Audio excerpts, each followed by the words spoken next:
Hello student, तो I hope आप सभी अच्छे होंगे। तो आज हम करेंगे क्लास 6 का एक नया अध्याय शुरू, जो हमारा क्या है, संख्याओं के साथ खेलना। और उसमें प्रश्नावली हम क्या करेंगे, 3.1।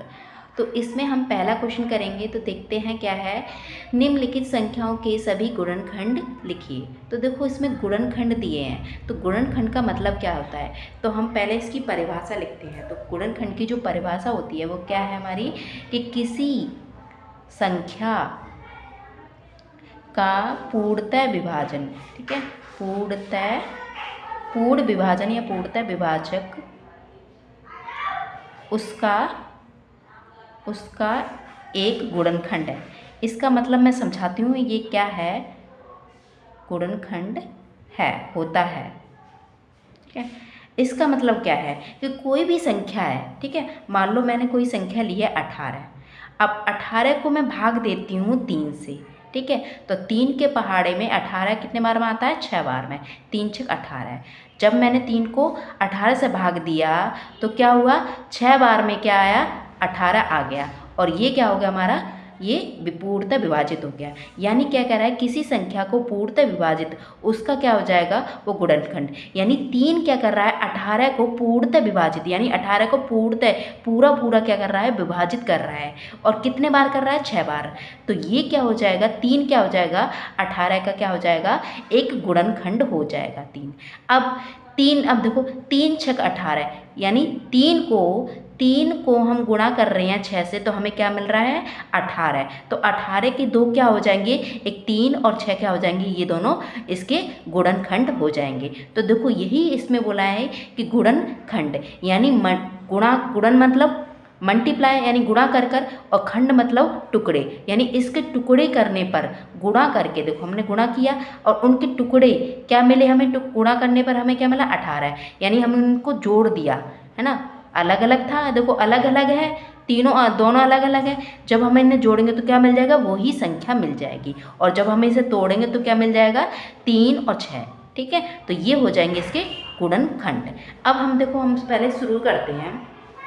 तो इसे देखो, 2 तरीके हैं। तो कौन सा तरीका है, तो पहला देखो हमारा 24 है। तो 24 के कौन कौन से गुणनखंड होंगे, तो देखो 24 को कौन कौन पूर्णतः विभाजित कर रहा है, तो देखो 1 भी पूर्णतः विभाजित कर रहा है। कैसे, कि 24 को आप 1 से भाग दोगे, तो 24 का यानी 1 का भाग दोगे 24 में, तो 24 का पहाड़ा कितना, यानी 24 पहाड़ा यानी गिनती 1 2 3, तो 24 बार में ही हमारा क्या जाएगा, ये पूर्णतः विभाजित है। यानी 1 को 24 से भाग देंगे तो ये क्या हो जाएगा, पूर्णतः विभाजित, यानी पूरा पूरा विभाजित कर देगा। तो 1 भी इसका गुणनखंड हो गया और 24 भी इसके गुणनखंड हो गए। जब इन दोनों को जोड़ेंगे तो मतलब अभी टुकड़े में है, तो जब जोड़ देंगे तो क्या बन जाएगा, पूरा बन जाएगा।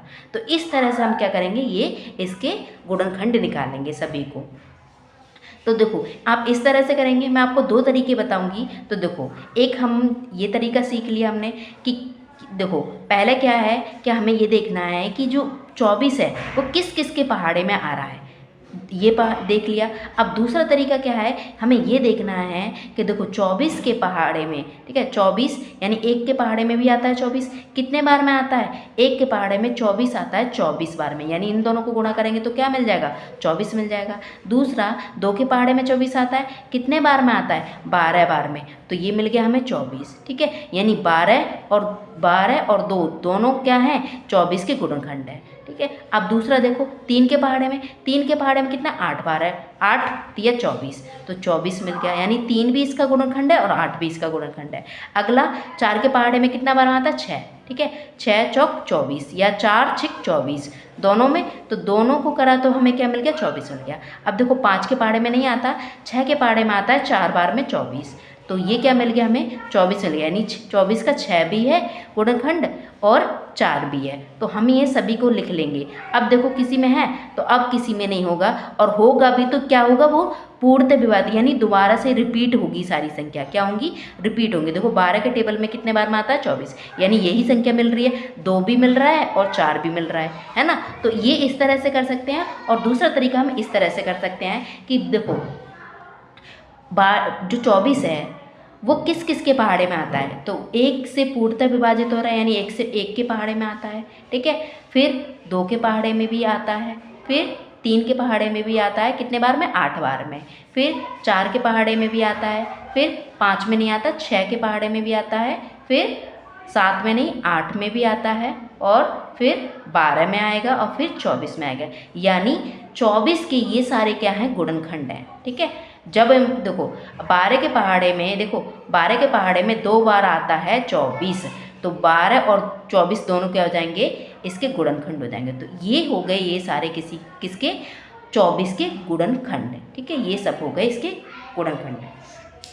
अब इसकी विशेषता देखो, तो देखो इसकी विशेषता क्या है, तो गुणनखंड की जो विशेषता होती है वो क्या होती है, देखो गुणनखंड जब निकालोगे, जैसे 24 आपके गुणनखंड निकाला है 24 के, तो 24 के जो गुणनखंड निकले हैं या तो उससे छोटे होंगे, है ना, या तो उससे छोटे होंगे या फिर उसके बराबर होंगे। क्या होंगे, बराबर होंगे। ये इसकी विशेषता है, ये आपको नोट करके रखना है कि 24 के जब भी हम देखो किसी का भी आप गुणनखंड निकालो तो वो क्या होंगे, या तो उस संख्या से छोटे होंगे या फिर उसके बराबर होंगे। तो देखो 24 क्या है, 24 का 24 है, इससे बड़ा नहीं है, बराबर है और कम है, छोटे हैं, इसके गुणनखंड ये हो गए। तो अब हम अपना अगला क्वेश्चन करते हैं बी। तो 15 के कौन कौन से गुणनखंड हो जाएंगे, तो 15 के जो गुणनखंड होंगे वो कौन कौन से होंगे, ठीक है, कौन कौन से होंगे, एक होगा, एक के पहाड़े में 15 आता है, कितने बार में, 15 बार में।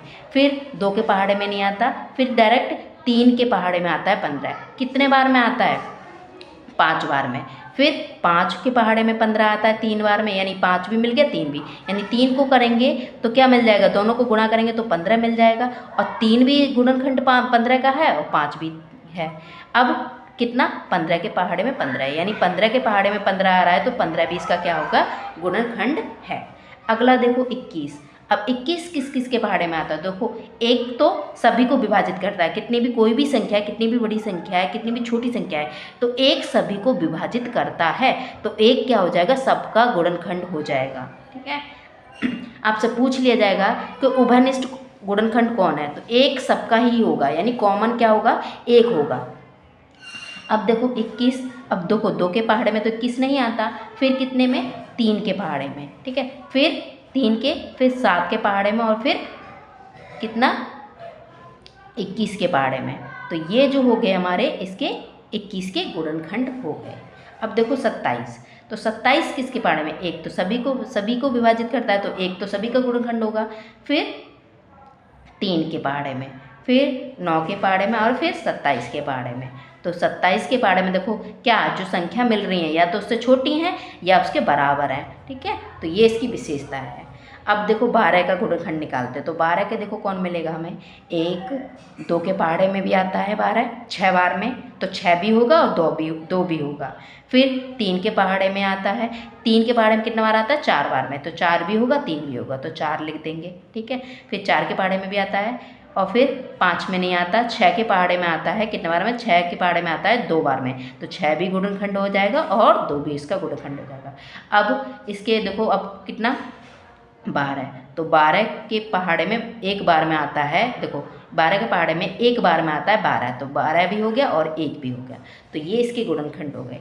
अगला देखो 20, तो 20 किस किस का है, तो देखो एक तो होता ही है, 2 में भी आता है 10 बार में, ठीक है, और फिर 3 में नहीं होगा, 4 में होगा, 4 पंजे 20, 4 पंजे, तो 4 भी हो जाएगा इसका गुणन और 5 भी हो जाएगा। 6 के देखो 6 के पहाड़े में नहीं होता, फिर 10 के पहाड़े में, 10 के पहाड़े में आता है 2 बार में 20, तो 10 भी हो जाएगा और 2 भी इसके गुणनखंड हो जाएगा। ठीक है, अब अगला क्या है, अगला है इसका तो 20। अब ये 20 के पहाड़े में कितने बार मारा, एक बार में, तो 20 भी हो जाएगा इसका गुणनखंड और 1 भी हो जाएगा। अब हम अपना जी वाला निकालते हैं, जी में हमें 18 के गुणनखंड निकालना है, तो 18 का देखो एक तो होता ही है, 2 के पहाड़े में भी आता है, 3 के पहाड़े में भी आता है 6 बार में, ठीक है, 4 के पहाड़े में नहीं आता, तो 3 और 6 दोनों हो जाएंगे। अब 9 के पहाड़े में भी आता है, 9 दूनी 18, तो 9 तो है और 2 भी है। ठीक है, अब 18 के पहाड़े में 18 कितने बार में आता है, एक बार में, तो 1 भी हो जाएगा और 18 भी हो जाएगा।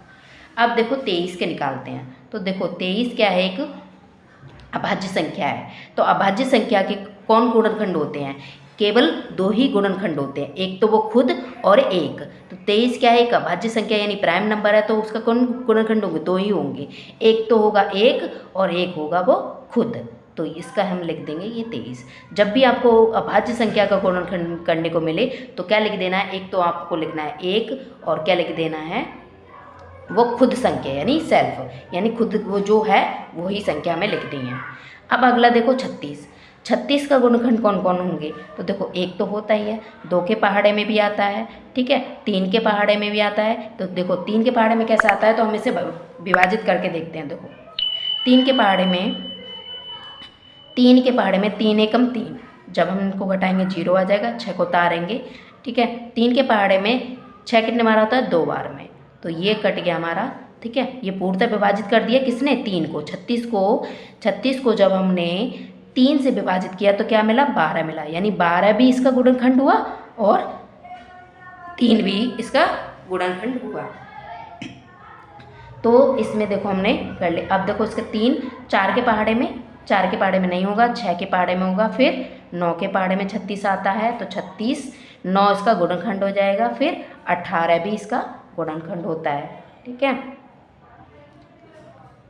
फिर देखो यहाँ पर हमें 4, यहाँ 4 रह गया, तो 4 भी इसके, देखो 4 के पहाड़े में भी आता है 9 बार में, 4 निम 36, तो देखो 4 भी हो जाएगा, ठीक है। 6 भी है, 9 भी है और 12 है। अभी हमने किया था, देखो 3 का पूर्णतः विभाजित कर रहा है कौन, ठीक है, 36 से जा रहा है तो क्या मिल रहा है हमें, 12 मिल रहा है, तो 12 भी इसका क्या हो जाएगा, एक गुणनखंड हो जाएगा। तो यहाँ 12 लिखेंगे और फिर हम लिखेंगे 18 और फिर यहाँ 36। तो ये हो गए 36 के सभी गुणनखंड। तो देखो हमने कैसे किया, आसानी से कर लिए ये सारे गुणनखंड। तो आई होप आपको ये समझ में आया है। अगर समझ में आया है तो वीडियो को लाइक करें, शेयर करें, कमेंट करें। Thank you for watching my video. और वीडियो बनाने में मेहनत लगती है तो आपको लाइक करना ज़रूर बनता है।